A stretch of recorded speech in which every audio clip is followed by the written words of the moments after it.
Coming up on UT 10 News, how Issue 2 could impact prescription drug prices in Ohio. And a local organization is helping dogs in Toledo find a forever home. Plus, Tashana Sewell was at Scott Park last week as the women's soccer team took on BG and looked to secure their spot in the MAC tournament. Your news in 10 minutes starts now.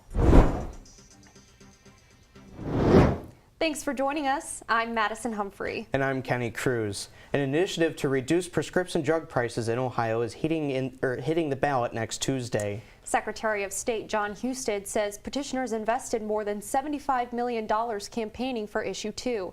However, several Ohioans remain confused by the proposal. No idea what it is. When asked about Issue 2, all I know it has to do with medicine and whether or not we can afford it. This response isn't entirely uncommon. In fact, in a recent survey conducted in Cleveland, 6 out of 10 Ohio voters are confused about the proposed law.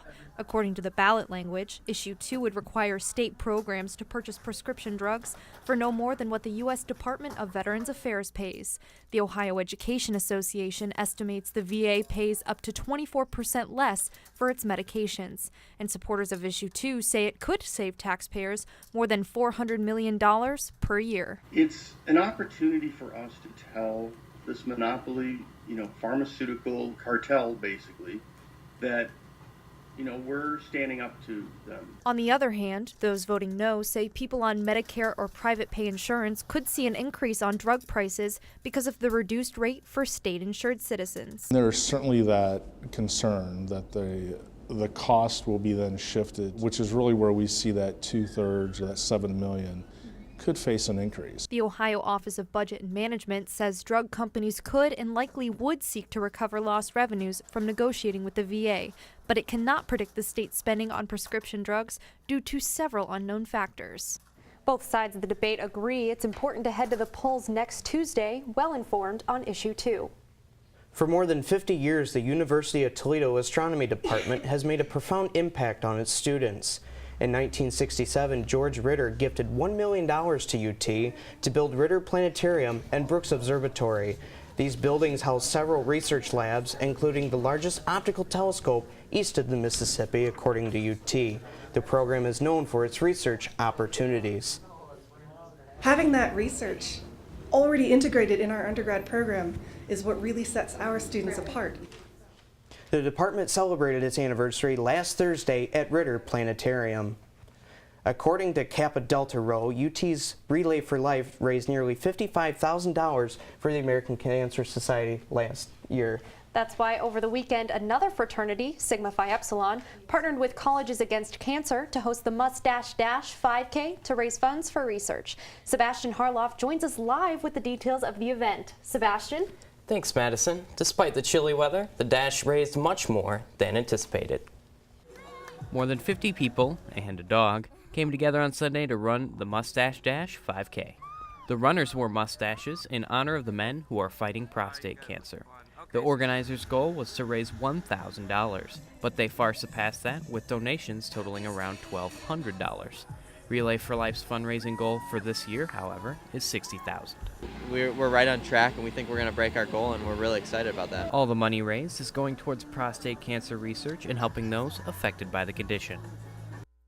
This year's Relay for Life is on Friday, December 1st. For more details, go to ut10news.com. Thanks, Sebastian.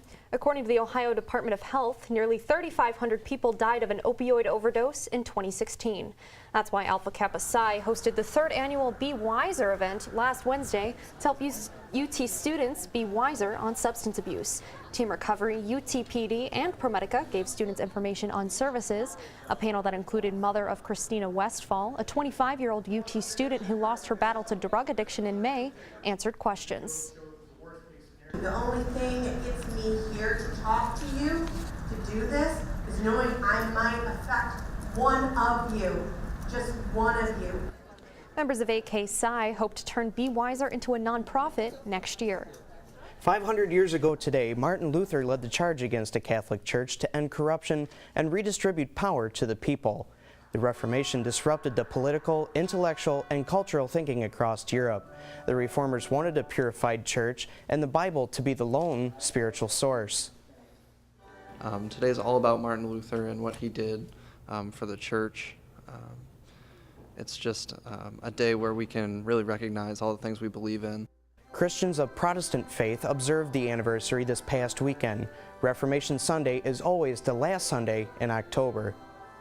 And there is an effort underway in Lucas County to help stray dogs find forever homes. And today is your last chance to help at a discounted price. October is Adopt a Shelter Dog Month for Lucas County Canine Care and Control. Adoption fees have been discounted 25% for the month. I see the great potential for a lot of these dogs, and know that they make great pets for any family. So, you know, they just take a little bit of love, and they need somebody to speak up for them as well. According to LucasCountyDogs.com, last month 70 dogs were waiting to be adopted. There are still 50 looking for suitable homes.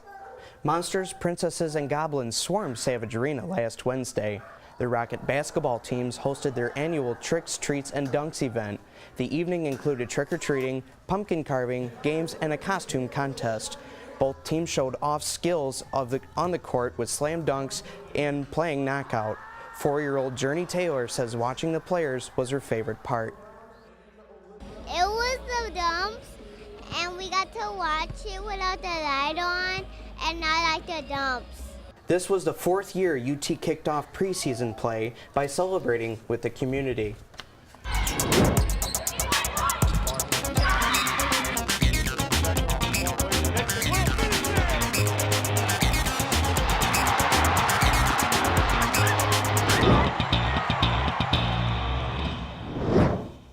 I'm Tashana Sewell, and this is your UT10 Sports Report.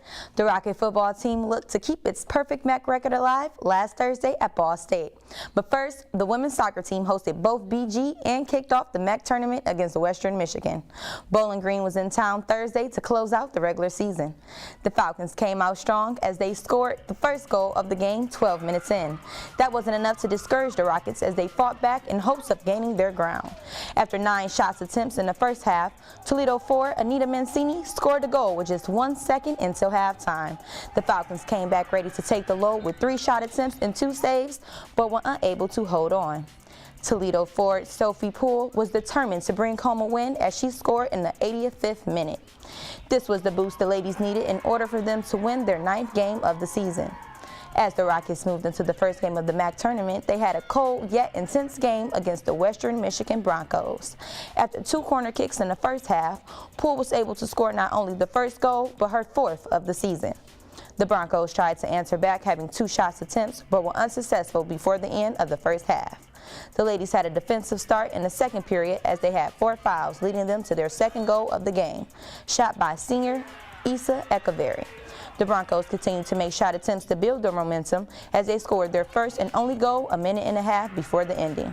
But this wasn't enough to keep them in the tournament as the Rockets took the game 2-1. Head coach TJ Buchholz expressed his thoughts after the team's win. I just feel proud of our girls. I mean, you know, again, they fought so hard this season, and Western's a great team, and we had to battle them in a really tough game. They fought the whole way. It was an exciting ending to this game, but I'm just really proud of our team and so excited to move on to the semifinals. With Toledo moving on to the semifinals, they will have their next game this Friday against Ball State. And the football team took on Ball State Cardinals last Thursday. Ball State started the game with a touchdown 3 minutes in, but Toledo quickly turned it around with 3 of their own to follow. Rockets led at halftime 24-10. Toledo came back out, taking over the game with 4 touchdowns in the third quarter, 2 by sophomore wide receiver Deontay Johnson. That boosted their momentum as they were on their way to a 7th win of the season. The next game is at home this Thursday against Northern Illinois. Well, that's it for UT10 News. For the latest breaking news from campus and bios from all UT10 reporters, go to our website at ut10news.com. And remember, you can watch the live stream of our newscast production every Tuesday at noon on our YouTube channel. For Kenny Cruz, Tashana Sewell, and all of our crew, I'm Madison Humphrey. Have a great week and stay tuned for more news from the UT campus.